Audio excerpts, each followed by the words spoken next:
আসসালামু আলাইকুম ওয়া রাহমাতুল্লাহ। আলহামদুলিল্লাহি ওয়া কাফা ওয়া সালামুন আলা ইবাদিহিল্লাযিনা ইসতাফা আম্মা বাদ।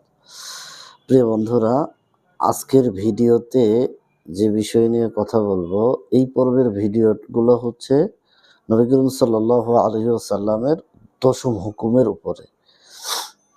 তো দশম হুকুমের 15টি ভিডিও করব এই পর্বে। তার মধ্যে আজকে ১ নম্বর ভিডিও। এই ১ নম্বর ভিডিওতে দশম হুকুমটা কি এবং কেন এটি চূড়ান্ত, ভিডিওর এটা হচ্ছে বিষয়। আশা করি সবাই ভালো আছেন। নবুয়তের পথ ধাপে ধাপে এগিয়েছে। জ্ঞান, দাওয়াত, ধৈর্য, হিজরত, রাষ্ট্র সবকিছুর উপর আল্লাহর ঘোষণা একটা চূড়ান্ত ছিল। সেটা কি?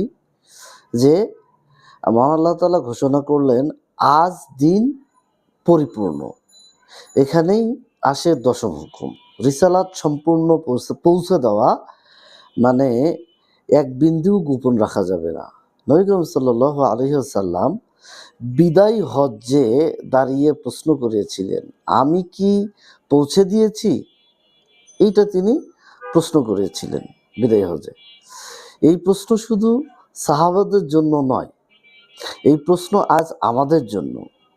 যদি দিন পূর্ণ হয় তাহলে দাওয়াত পূর্ণ, আর যদি দায় এড়িয়ে যাই আমরা, তাহলে জবাবদিহি অবশ্যম্ভাবী, শুধু সময়ের অপেক্ষা মাত্র। দশম হুকুম আমাদের আসলে ঘুম ভাঙানোটা, দশম হুকুমটা। তো আমাদেরকে প্রস্তুতি নিতে হবে। দশম হুকুম নবী করিম সাল্লাল্লাহু আলাইহি ওয়াসাল্লাম যেভাবে আমাদেরকে আমাদের উপর দিনকে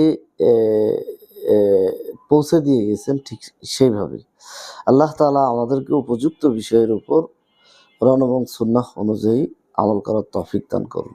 আমিন। হে আল্লাহ, কবুল করুন।